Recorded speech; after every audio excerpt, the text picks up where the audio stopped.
Hey guys, it's Alex and Dad from 7th Hour Films, back again with Star Trek Picard.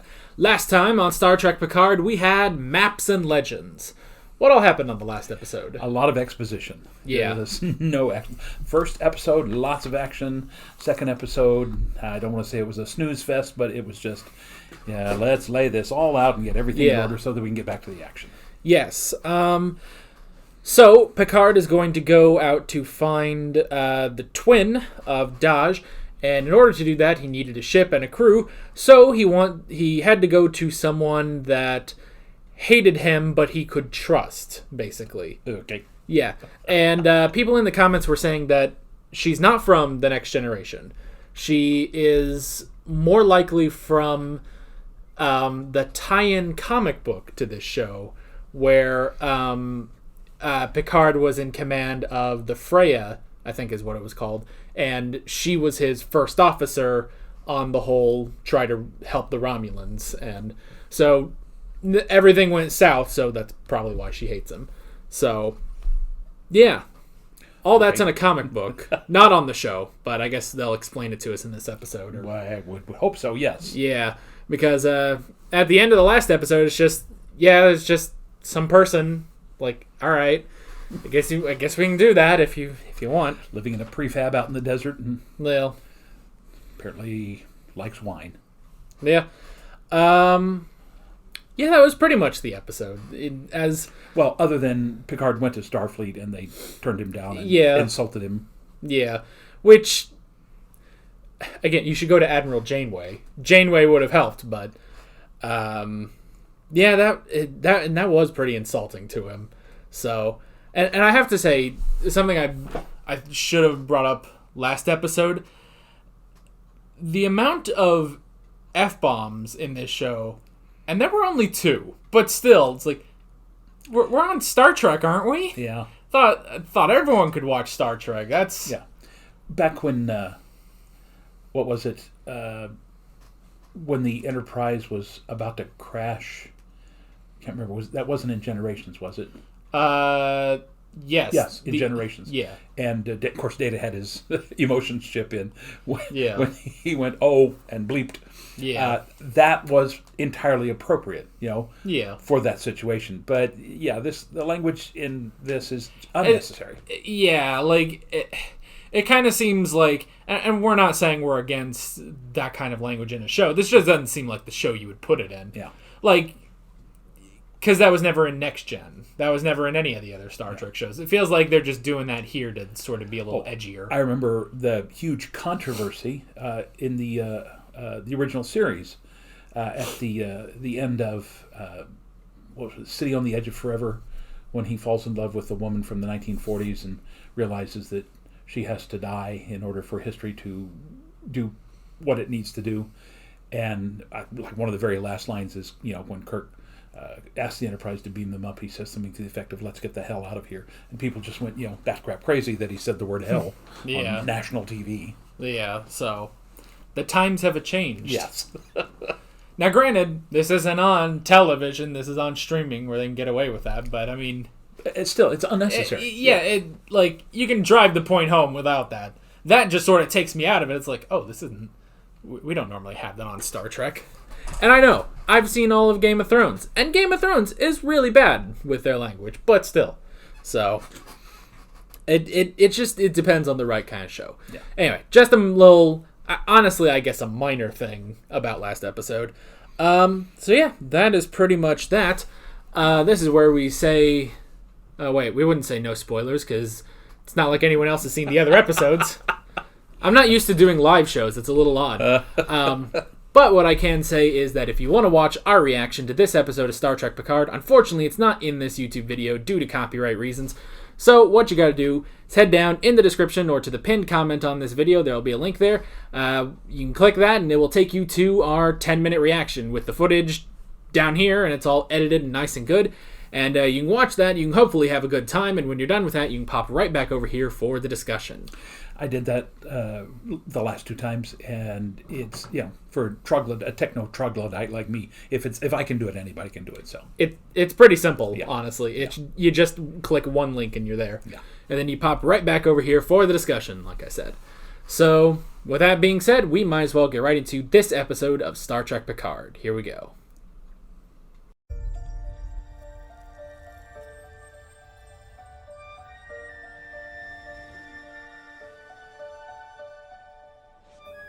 All right, that was episode 3. Another sort of, Yeah, but more in action. between. More action this time. A little bit more this time around. We should also see who the Romulan woman was, because she looks an awful lot like the actress who took over for Kirstie Alley in Star Trek 3, The Search for Spock. Robin somebody, I think. They don't have a cast list. But perhaps I could find it out here. Head over to the next episode and zoom it in a bit. Now, which one did you say? She was the Romulan woman that was being interviewed. Oh, okay.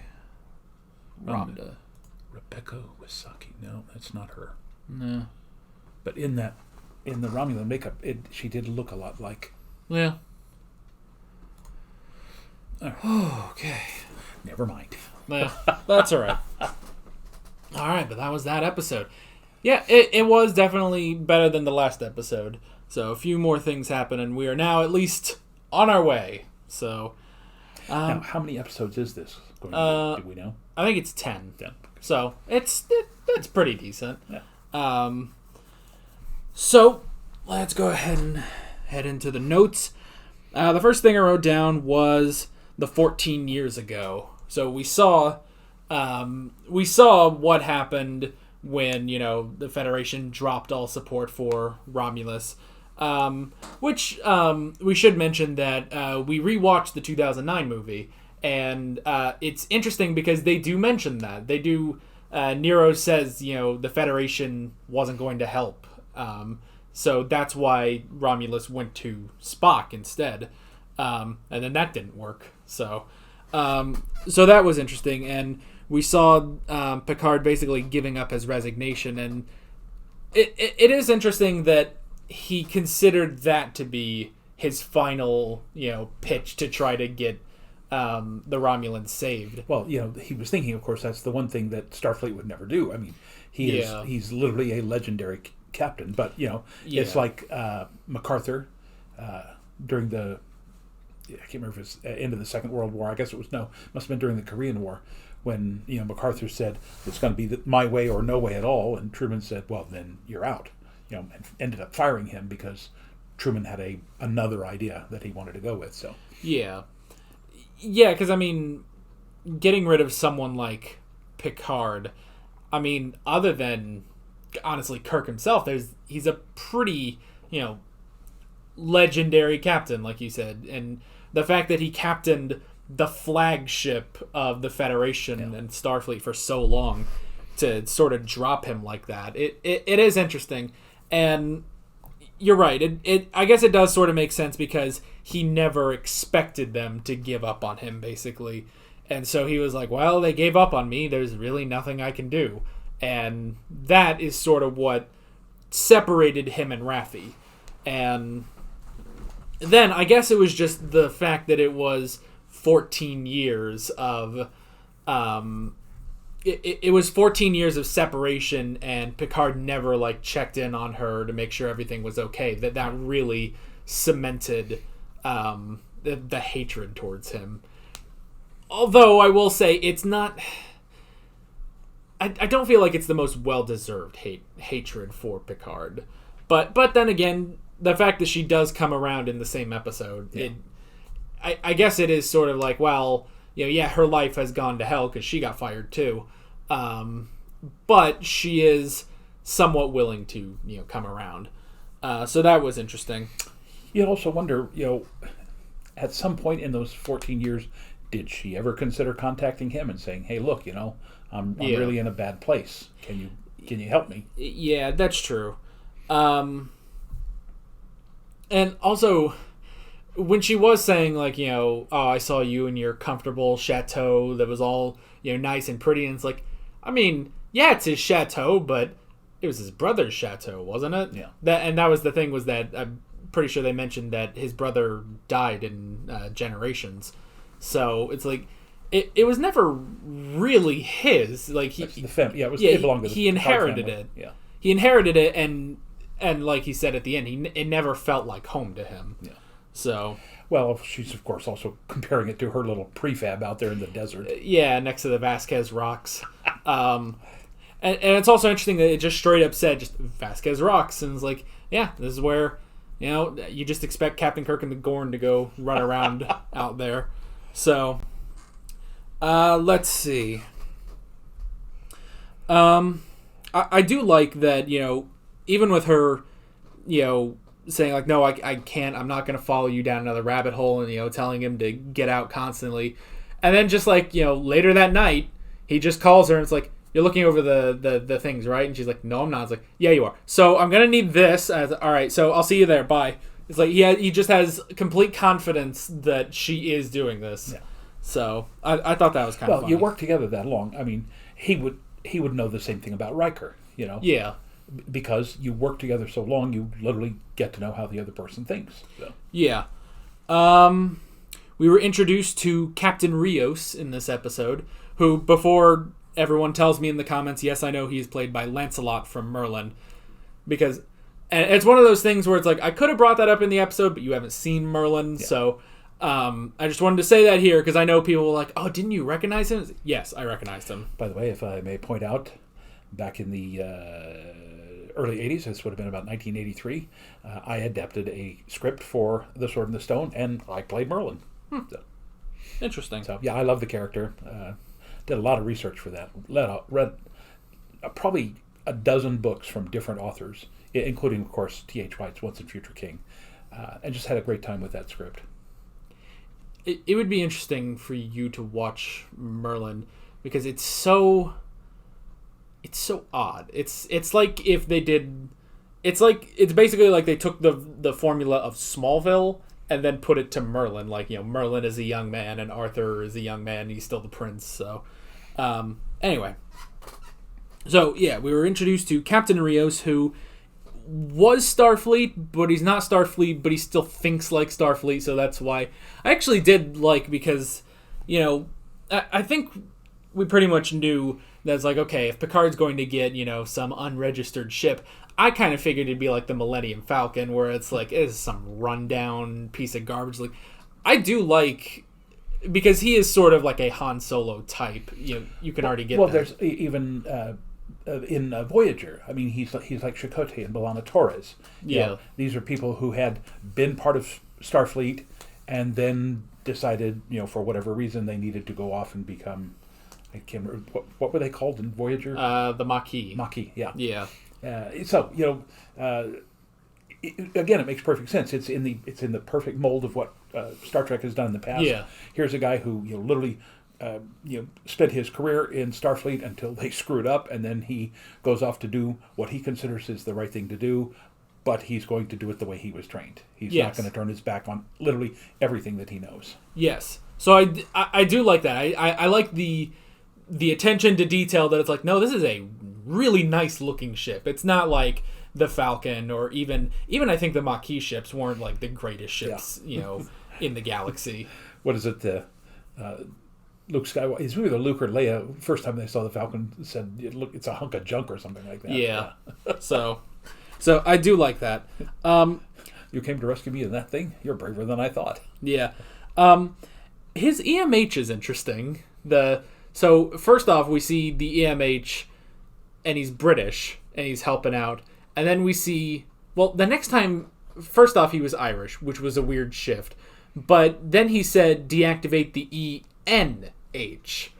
So emergency navigational hologram. Navigational. So they're all him, but he changes them differently to be different jobs.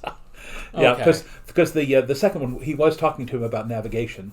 So so ENH is, and I would have never I would never realize that because N and M are so close together. Yeah. Because we had the subtitles on, we Yeah. can see that. But yeah, it makes perfect sense that he has. And if he's the one guy in this ship, he's got a bunch of holograms helping him do that with a medical hologram and a navigational hologram. And yeah, it does make sense that, he would have these holograms because, that's what Starfleet has. Even on, that was the whole thing with Voyager was that, well, when they were taken to the Delta Quadrant, the doctor that was on board the ship died, so they had to constantly use the EMH. I just find it interesting that all of his holograms are just him. It's like how long did it take you to specifically, you could have just had holograms, just the standard protocol holograms. It's like, you took time to make them you and in different outfits with different accents that you don't have. Although, it, again, would have been a nice little throwback to have, Robert Picardo, the EMH from Voyager, just to make a brief little thing, and you look at that and go, "Oh no, I don't want that one." Just make him look like me, sort of thing. Yeah, that would have been funny. And again, I'd like to say too, one of the things I noticed here is, again, they are incorporating some humor into it. It's not just completely, Sturm und Drang, like you would expect on something that's streaming like this. You got to have the lighter moments to make it palatable. Yeah. Let's see. We were introduced to Hugh, the former Borg, who I guess is sort of in charge. I didn't quite get what his job was, other than he did teach Shoji, I guess. So he was interesting, but we were also introduced to Ramda, one of the few Romulans that were assimilated by the Borg, and she knows about Romulan mythology, I suppose. Yeah. Something like that, because I'm trying to understand what Shoji is really doing there. Like, she's something about, creating this sort of hive network for the Romulans based on the Borg, which the Romulans may have done in ancient times of Romulus. I'm trying to piece together what all of that means. Well, we may not have all the pieces yet. It's one of those that maybe we'll learn, in later episodes. Right. And, Ramda even says, I've met you tomorrow. And which is an interesting line. And Shoji is like, no, we've never met. And it's like, did you not hear that word tomorrow? It's like, okay, clearly she knows something. And she maybe has premonitions of the future, which is interesting. It's like, and it makes you question, okay, well, did that come from this whole ancient Romulan thing? Is this some sort of ancient Romulan thing that she can see the future? Or is that actually from being assimilated? That could also be interesting. That is sort of combining her knowledge on Romulan mythologies with what she gained in the collective. Possibly. And they did say that Shoji is the destroyer. Or one of them was, and she kept asking, which one are you? The one who... Yeah, the one who dies, or the destroyer, basically. Yeah. And we know that, Daj is the one that died, so I guess that would mean she would be the destroyer. The destroyer of what? It would help if you complete that title, destroyer of worlds, destroyer of, I don't know, tables, I don't know. But it's also interesting because it's like, okay, she has the cards that shows the two of them on there, and it's like, when I really stopped and thought about this, okay, so one of them, I get maybe there's a prophecy about this, some ancient Romulan prophecy or something, and oh, she's the destroyer, she's not what you think, talking to Picard about that, and it's like, but this is all predicated on the fact that the two of them are daughters of Data. And what does that have to do with Data? It would be my question. Well, I mean, you want to talk about a in my opinion, far left field sort of thing. You are probably just vaguely familiar with the Hindu religion. And in the Hindu religion, rather than being monotheistic, they're polytheistic.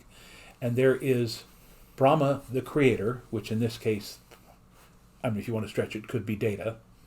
And then there is Vishnu, who is the preserver, the one who literally takes care of all life now.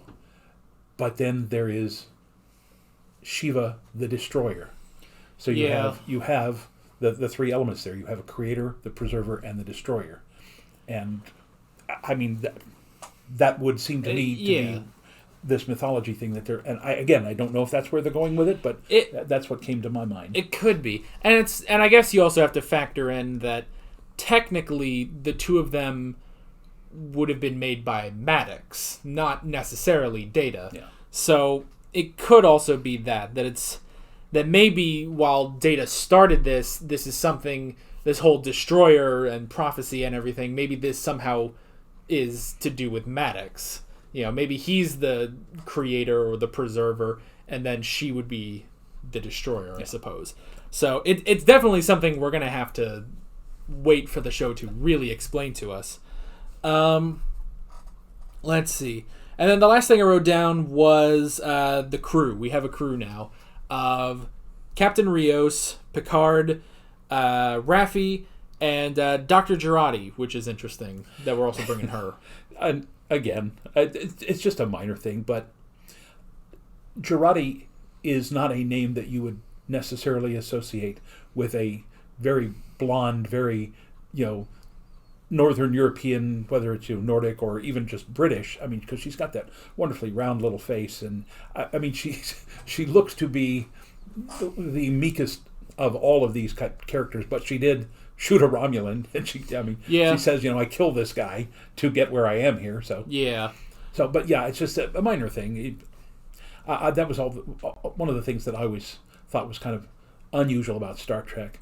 The original. Khan Noonien Singh? Ricardo Montalban, who is obviously Hispanic. Yeah. Playing a prince of India. Yeah, a Middle Eastern prince. So they got a Hispanic guy, and then just to make it even weirder in the new movies, like, let's get Benedict Cumberbatch for that. And it's like, what? Yes. It's like, look, I get that Montalban isn't Middle Eastern either, but he's a bit closer than super pale Benedict Cumberbatch. Yeah. So that is interesting.